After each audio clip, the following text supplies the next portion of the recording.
Kolejny miesiąc, kolejna premiera chińskiej marki. Dziś witam Was prosto z premiery nowej zupełnie marki Chery, a wraz z nią na początek dwa modele Tiggo 7 i Tiggo 8. 7-osobowy SUV segmentu D, zarówno w wersji benzynowej, jak i hybrydowej typu plug-in i nieco mniejszy Tiggo 7, również benzyna i hybryda typu plug-in, tutaj już segment C. W tym materiale pokrótce pokażę Wam te samochody, porozmawiamy o tym, co te samochody oferują, oczywiście ile one kosztują, a więc bez przedłużania zapraszam Was na markę Chery.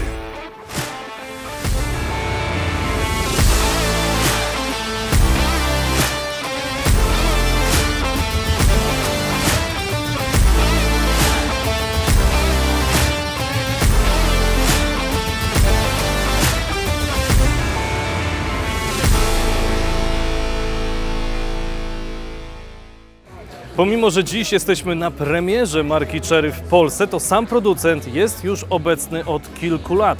To właśnie ten koncern produkuje Omodę oraz Jayco, która już całkiem dobrze zadomowiła się w naszym kraju.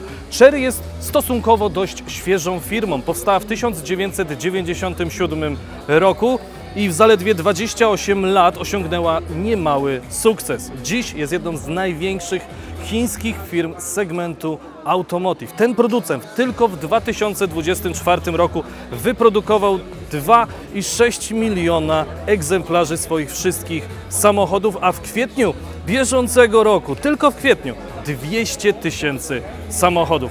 W Polsce ten producent wchodzi na rynek z dwoma modelami, jak powiedziałem Wam wcześniej, a więc podstawowy Tiggo 7 w dwóch wersjach napędowych, benzynowej oraz plug-in hybrid, która znajduje się obok mnie. To jest SUV segmentu C, a więc konkurent takich modeli jak na przykład Nissan Qashqai. Auto wyróżnia się bardzo ciekawą stylistyką i pomiędzy tymi dwoma samochodami, w zależności od tego, czy mamy wersję benzynową czy plug-in hybrid, kilka innych elementów. Jeśli chodzi o naszą wersję spalinową, to mamy tutaj wypełnioną taką ciekawie narysowaną atrapę chłodnicy, agresywny design, reflektory, oczywiście w technologii LEDowej, ciekawie wykończony zderzak z wyraźnymi przetłoczeniami. Tutaj z kolei mamy troszeczkę inaczej narysowaną atrapę chłodnicy, która jest wypełniona, aby podkreślić, że jest to samochód hybrydowy, bardziej ekologiczny. Z tyłu natomiast już jest troszeczkę ciekawiej. Linia szyb tak troszeczkę zawija do góry, chromowane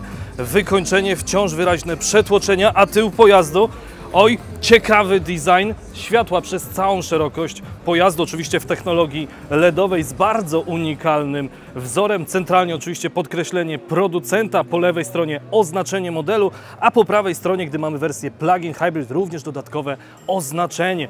Bagażnik, jak na segment C, jak najbardziej w porządku. 500 litrów standardowej pojemności, a gdy złożymy oparcia drugiego rzędu siedzeń, pojemność wzrasta do ponad 1300 litrów.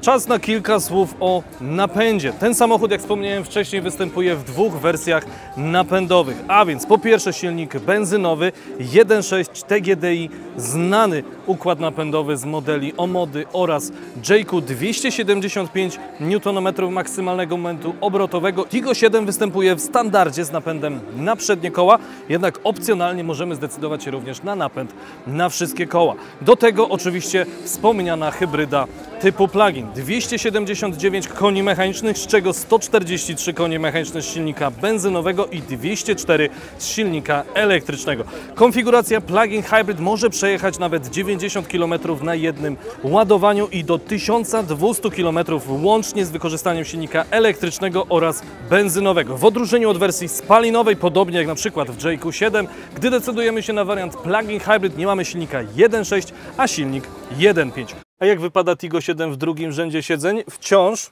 szokująco dużo miejsca. Na odległość mieszczę się bez najmniejszego problemu. Na wysokość również, mając 1,85 m wzrostu, mieszczę się i mam tej przestrzeni tutaj naprawdę bardzo dużo. Kanapa całkiem miękka, nawiewy od klimatyzacji centralnie, również port USB, schowki w oparciach przednich foteli i mamy również podłokietnik, również miękki, z dwoma miejscami na napoje. Panoramiczny dach, akurat w tym momencie zasłonięty, jednak do wnętrza domyślam się, że będzie wpadać bardzo dużo światła i jak na SUV-a segmentu C we wnętrzu bardzo komfortowo. A teraz zapraszam do pierwszego rzędu. Wnętrze znajome, podobne jak w Omodzie oraz Jayku, a więc dwa wyświetlacze centralnie o rozmiarze 12,3 cala. Po lewej stronie tutaj znajdziemy panel do regulacji jasnością oraz głośnością, coś co już widzieliśmy w Omodzie 5. Tunel środkowy ciekawie zaprojektowany, masywny, również z takim specyficznym wybierakiem kierunku jazdy, również tryby jazdy, wiele przycisków funkcyjnych w tunelu środkowym, ładowarka indukcyjna, dwa porty USB typu C, również mamy schowek klimatyzowany, bardzo dużo miejsca, dwustrefowa klimatyzacja z fizycznym panelem centralnie, co jest ogromnym plusem. A jeśli chodzi o ilość miejsca, wciąż mieszczę się na wysokość bez najmniejszego problemu. Czuję się tutaj dość mocno zabudowany, jednak wciąż myślę, że w tej cenie, w tej półce to auto oferuje naprawdę bardzo dużo.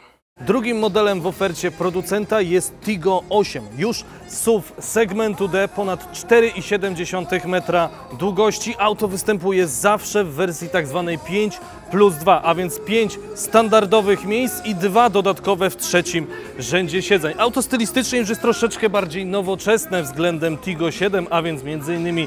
klamki scalone z linią GV, również wygląd troszeczkę bardziej smukły, no i oczywiście auto jest dużo masywniejsze niż jego mniejszy brat. Felgi również o rozmiarze 19 cali, również przyciemnione szyby tylne, chromowane wykończenie szyb na górze jak i na dole. Z tyłu tutaj już troszeczkę spokojniejszy wygląd, lecz również sporo się dzieje i na szczęście mamy tutaj lustra, a więc mogę Wam pokazać w odbiciu lustrzanym, że ten samochód również ma całkiem ciekawy wygląd, może tak będę do Was mówił teraz przez lustro. Całkiem ciekawy wygląd, centralnie jak widzicie tutaj oznaczenie producenta, na boku oznaczenie modelu, standardowe elementy. Znajdziemy tylko atrapy układu wydechowego, choć z drugiej strony przynajmniej mamy ciekawy wygląd. Bagażnik Chery Tigo 8 jest równie imponujący. Po złożeniu, po rozłożeniu trzeciego rzędu siedzeń mamy 193 litry pojemności. W takiej konfiguracji jak w tym momencie pojemność to 889 litrów, a gdy złożymy te wszystkie siedzenia, pojemność bagażnika wzrasta do aż 1930 litrów. Sprawdźmy teraz, jak wypada drugi rząd siedzeń Tigo 8 i muszę przyznać, że pierwsze wrażenia są bardzo pozytywne. Na wysokość mieszczę się bez większego problemu. Na nogi również ogromna ilość miejsca. W Tigo 8 tylna kanapa jest regulowana, jeśli chodzi o kąt oparcia, a więc jeśli będzie potrzeba jechać nieco bardziej pionowo, to w sumie możecie nawet podróżować w ten sposób. Jednak tak patrząc na to poważnie, możecie wyregulować na przykład w ten sposób i wciąż mieć bardzo dużo miejsca, nieco bardziej poprawną pozycję do jazdy i oferować albo większy bagażnik, albo więcej miejsca w trzecim rzędzie siedzeń. Jednak zanim przejdziemy do trzeciego rzędu siedzeń, jeszcze kilka słów tutaj o drugim rzędzie siedzeń, a więc mamy oczywiście podłokietnik, jak widzicie jeszcze zupełnie nowy, a więc miałem tę przyjemność to odkleić, błyszczące Piano Black, a więc niestety będzie to miało dość dużo odcisków palców. Jak widzicie, zostają te ślady oczywiście tutaj we wnętrzu tego samochodu. Jednak sam podłokietnik bardzo miękki, z dwoma miejscami na napoje. Oczywiście nawiewy od klimatyzacji centralnie, również schowki w oparciach przednich foteli. Sama kanapa, moi drodzy, jest również regulowana na odległość, a więc jeśli chcielibyśmy zaoferować bardzo dużo przestrzeni w trzecim rzędzie siedzeń, to mamy bardzo szeroki zakres regulacji. A teraz przejdźmy na trzeci rząd siedzeń.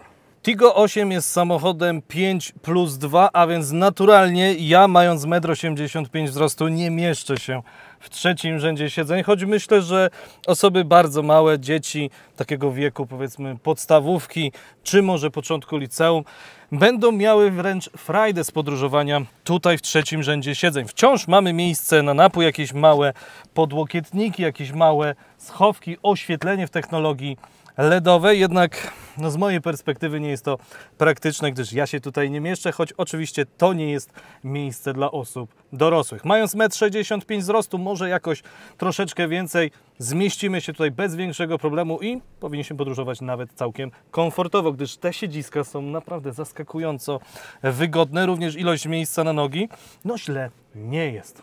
We wnętrzu nowego Chery Tiggo 8 możemy poczuć się naprawdę luksusowo. Wielkie, komfortowe fotele, ciekawy design z ogromnym wyświetlaczem systemu inforozrywki. Ten wyświetlacz centralny ma rozmiar aż 15,6 cala, a więc podobne podejście jak na przykład w Jake'u 7, jednak tam mamy pionowy wyświetlacz, tutaj już horyzontalny. Oczywiście Apple CarPlay, Android Auto są całkowicie bezprzewodowe. Jak widzicie, również ikonki troszeczkę inne niż w modelach Jake'u. Klimatyzacja oczywiście dwustrefowa z regulacją poprzez wyświetlacz systemu inforozrywki, nawiewy centralnie, również na bokach. Masywny jest ten tunel środkowy, wysunięty mocno do góry z ładowarką indukcyjną, podobnie jak w modelach Omody i Jake'u, o wydajności aż 50 W. Fotele są podgrzewane, wentylowane z funkcją masażu, a więc otrzymujemy naprawdę bardzo dużo.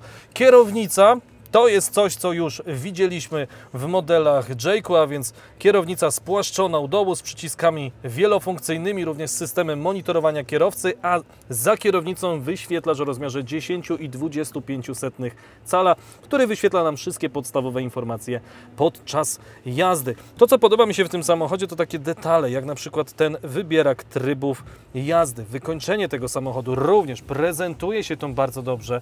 Jeśli dobrze pamiętam prezentację tego samochodu, niemalże 80% materiałów jest wykonanych z tworzywa miękkiego, co jak na dzisiejsze czasy wypada naprawdę imponująco. Jednak właśnie te detale, to wszystko jest szokująco dobrej jakości. Nie mogę doczekać się pełnego testu tego samochodu, gdyż na ten moment zrobił on na mnie ogromne wrażenie. Cenniki dwóch pierwszych modeli Chery w Polsce są bardzo atrakcyjne. Tiggo 7 możemy kupić za zaledwie 124 900 zł w podstawowej wersji wyposażenia Essential, która w wyposażeniu zawiera m.in. felgi 18-calowe, światła w technologii LEDowej, kamerę cofania, fotel kierowcy z elektryczną regulacją oraz dwustrefową klimatyzację. Napęd na wszystkie koła dostępny jest tylko w topowej wersji wyposażenia Prestige w cenie 154 900 zł. Za odmianę z silnikiem hybrydowym również przyjdzie nam zapłacić 154 900 zł, jednak tym razem za wersję Essential. Dopłata do wersji Prestige to w tym wypadku 10 000 zł. Tiggo 8 zaczyna się cennikowo od 149 900 zł z napędem benzynowym o mocy 147 koni mechanicznych i napędem na przednią oś. W standardzie auto wyposażone jest we wszystkie niezbędniki, a nawet więcej. W tej cenie otrzymujemy m.in. kamerę panoramiczną, felgi 19-calowe, ładowarkę indukcyjną, dwustrefową klimatyzację oraz podgrzewane przednie fotele. W wersji Prestige wyposażenie zawiera dodatkowo m.in. podgrzewaną przednią szybę, wentylowane fotele, panoramiczny dach czy elektryczną klapę bagażnika. 279-konna wersja PHEV została wyceniona na 169 900 zł za wersję Essential oraz 179 900 zł za odmianę Prestige. Samochody są objęte 7-letnią gwarancją z limitem 150 000 km, 12-letnią gwarancją na perforację nadwozia oraz 8-letnią gwarancją na układ baterii i silnika hybrydowego. Dodatkowo Chery gwarantuje dostępność części zamiennych w ciągu 24 godzin i 3-letni darmowy assistance z możliwością przedłużenia do 7 lat. Chery właśnie zadebiutowało w Polsce nie tylko na papierze, lecz również w salonach. To auto możecie kupić już w kilkunastu salonach w Polsce od 1 lipca. Co ciekawe, do końca 2026 roku ta marka ma być dostępna w ponad 40 salonach w całej Polsce. Ceny atrakcyjne, wygląd wyjątkowy, bardzo ciekawie narysowany. Nie mogę doczekać się Waszych opinii w sekcji komentarzy poniżej. Co sądzicie o samochodach marki Chery? Tymczasem się żegnam. Dzięki, do zobaczenia następnym razem. Hej!